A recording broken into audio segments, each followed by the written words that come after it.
Welcome to another episode of It Takes a Viking, the official podcast of the Salem State University Alumni Association. I'm Mike Mitchell, and I serve as Assistant Director of Alumni Relations here at Salem State. In our next episode of our Veterans Appreciation Week programming, highlighting the tremendous work being done by Salem State veteran alumni, we welcome Michael Gormalley, a 1973 graduate from Salem State. After his time as a sergeant in the U.S. Army ended in 1972, Mike returned home from Vietnam, where he earned a bachelor's degree in political science and education. He later became a teacher and school administrator throughout Massachusetts and New Hampshire, but always felt a calling to help his fellow veterans. In 1991, he accepted a position with the VFW as programs director, later earning a promotion to assistant COO of programs and ultimately retiring as senior director of the VFW Foundation. Presently, he's a professor of English speaking skills, resume writing, and job interviewing at the University of the Humanities and Social Sciences in Ho Chi Minh City, Vietnam. Mike, welcome. It's great to have you with us. Good to see you again, Mike. We're looking forward to talking with you today and learning more about your story. So the first question we always like to ask is, how did you end up studying, working, and being involved at Salem State afterwards? Well, I originally was there in 1969. I graduated from North Shore Community College and transferred over to Salem State, studying junior high social studies.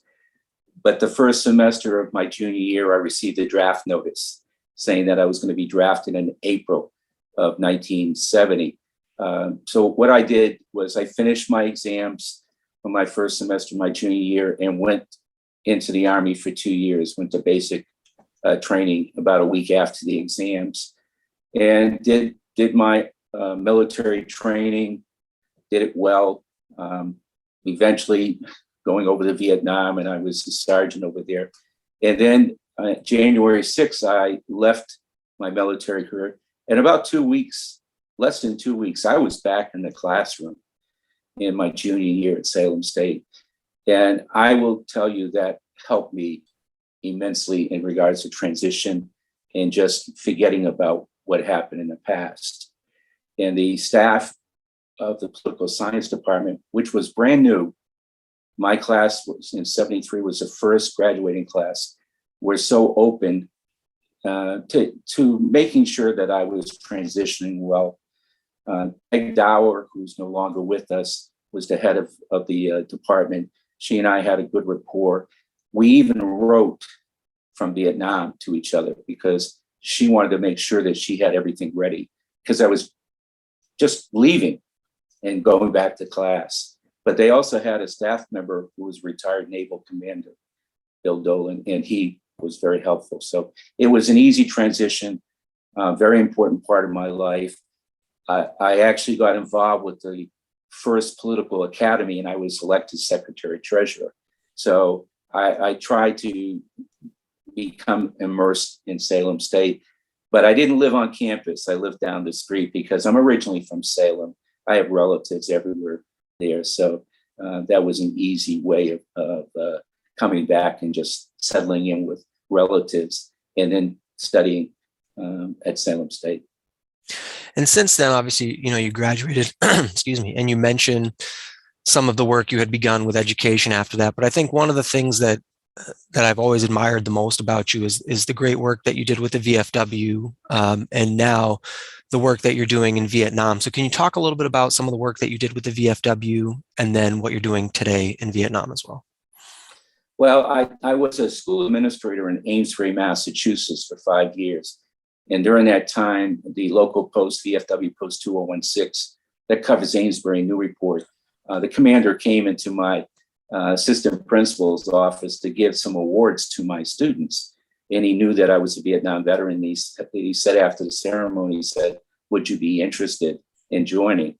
And he gave me some literature. The next day he came back and he said, "Have you decided?" So I joined and I moved into the leadership there. We did a lot in the community, a great deal with the youth in regards to some of our programs.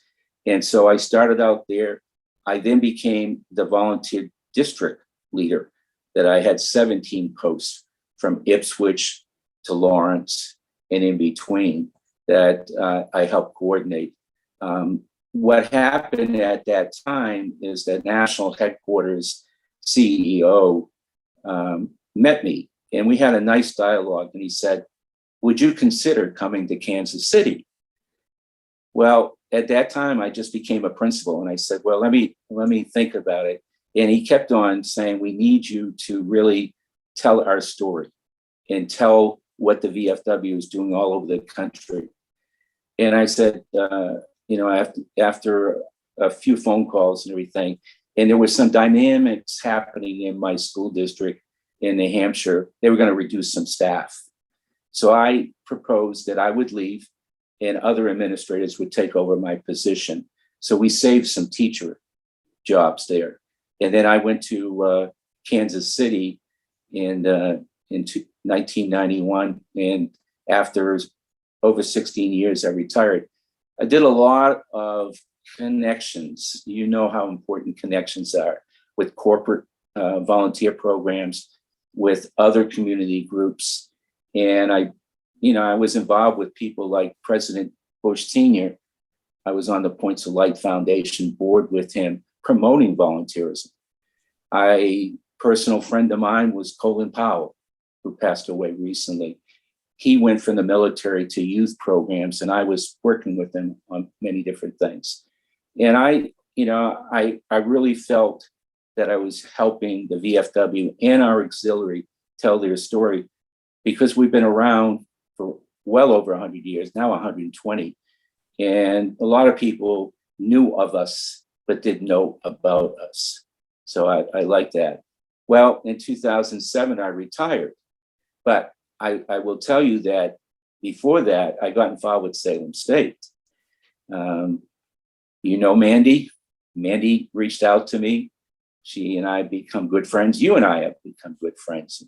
And I felt that I was needed, and I helped out. I was part of the first alumni group that helped out with the Veteran Stole ceremony. And for our listeners to realize, Salem State was the first university to start that, not only in the Commonwealth, but around the country, because I had the VFW do a story that went out. And Sam, who does a great job with veterans, received a few phone calls from other colleges around the country asking how you did it. And he offered and gave them the mechanics and everything. So, I told the story that way. But we also, the VFW, started getting involved with more student veterans. And because of my experience at Salem State with the student veterans and things, I had a lot of good input at the national level of the VFW and what we were doing. So I like that. But then I retired in 2007. Little background, 2 years before that, I took a group of 12 Vietnam veterans who had been wounded in Vietnam back for their first return trip to Vietnam. And at that time, I met some teachers over there. I said, I'm a former educator. They said, "Oh, we would love to have you volunteer." So when I retired, I started going over there 2 or 3 times a year, a couple of weeks at a time. And I will have to tell you, they're very respectful of teachers, but they were very respectful of me, knowing that I served in the war, but they're looking at the future. And the students really want to know how they can use their English effective. So I've been loving my experience over there. 5 years ago, I decided I was going over there for 5 months at a time instead of going on separate flights, which is a 22-hour flight over there. I live over there, and I know the culture. Do I speak some Vietnamese? Very, very little. Why? Because they want to learn English. And so I feel very valuable. So that's what I'm doing right now. And I'm still involved with Salem State because I'm committed to not only the student veterans, but what is happening with Salem State. And there's been a lot of great happenings in the last many, many years. When I go back to the alumni weekend, I stay in the dormitory. People say, "Are you crazy?" I love staying in the dormitory because I talk to the students there and I hear about their great stories. So it benefits me, but it benefits them in regards to talking to an older, experienced alum. So. And I know too, obviously, in addition to your time with Alumni Weekend and the Veterans Program, you're also a tremendous volunteer and supporter for our programming efforts that we have down in Southwest Florida as a Florida resident yourself as well. So obviously very grateful for your continued time and contributions to what we're doing. And just continued thanks for that. But as we talk about kind of one of the questions I always like to ask now is, with the benefit of hindsight, as you look back and remember your career and the many roles you've held, what do you think? So two things. What do you think the biggest accomplishment or something you're proudest of would be? And then what do you think kind of one of your biggest challenges or adversities that you faced was, and how did you overcome it? My biggest accomplishment was obviously how I went from education to the nonprofit world. And in the case of my role with the VFW, I helped elevate their story. And I really met a lot of great people, celebrity types. Tom Selleck was a supporter of the Vietnam Memorial, met him a few times, even before he was on Blue Bloods, the TV series and everything. I knew the Bush family, and they're people, and they were interested in regards to the Bush family.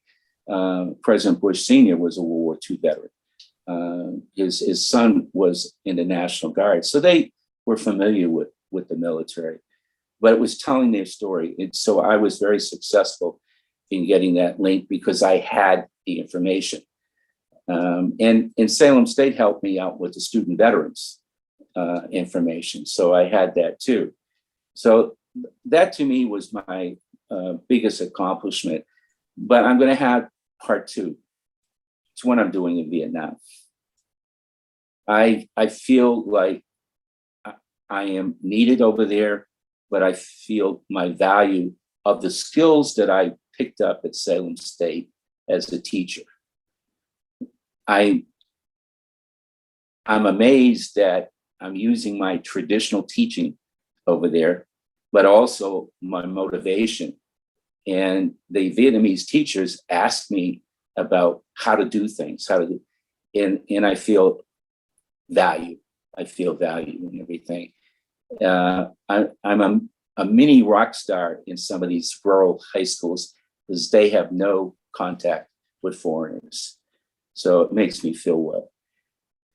As far as other things going on, some of my mistakes were actually, I call them opportunities. And I learned from everything. One of the things I was almost caught in was I was staying around geographically the New England area, Massachusetts. And I finally realized that I needed to go further. And going from Massachusetts and New Hampshire to Kansas City was that big step.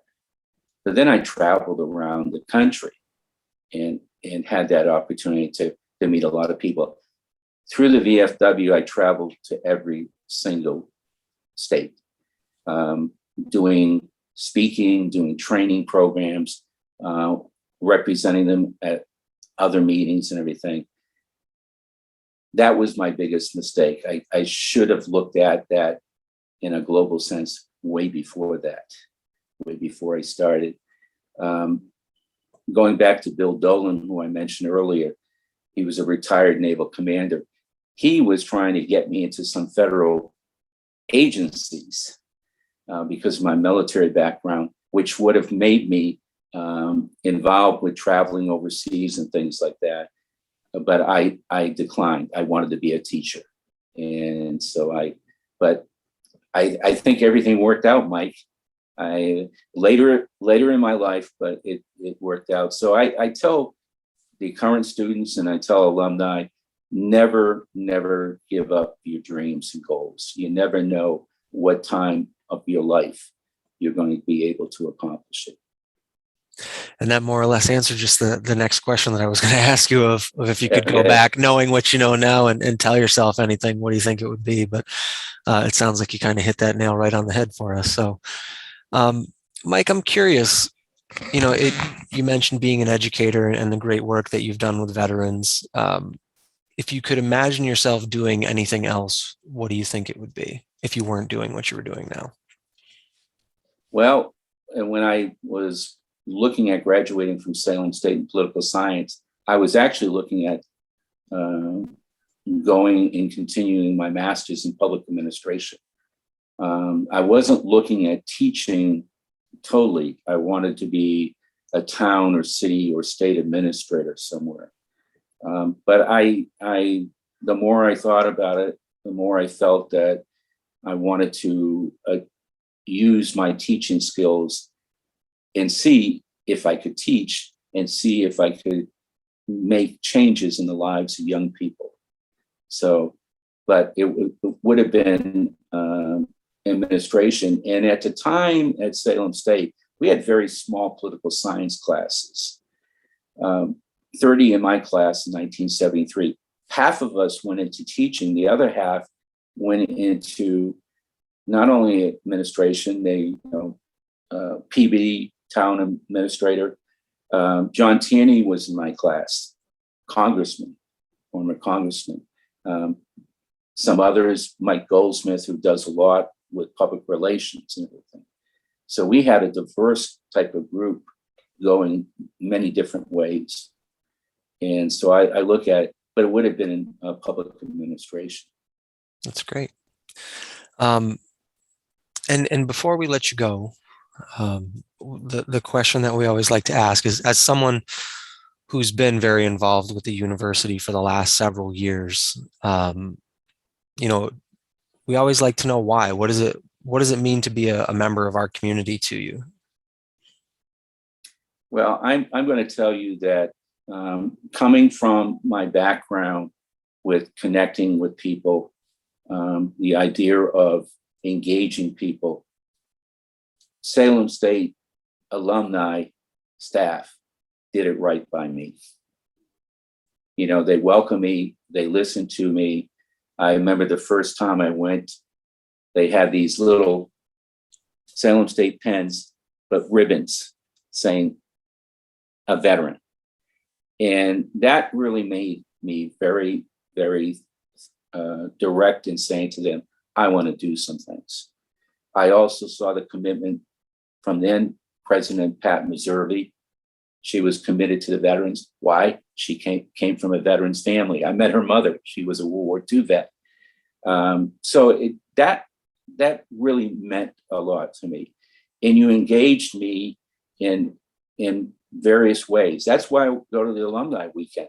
It's a great weekend, but it gets many opportunities are there to have people talk to each other.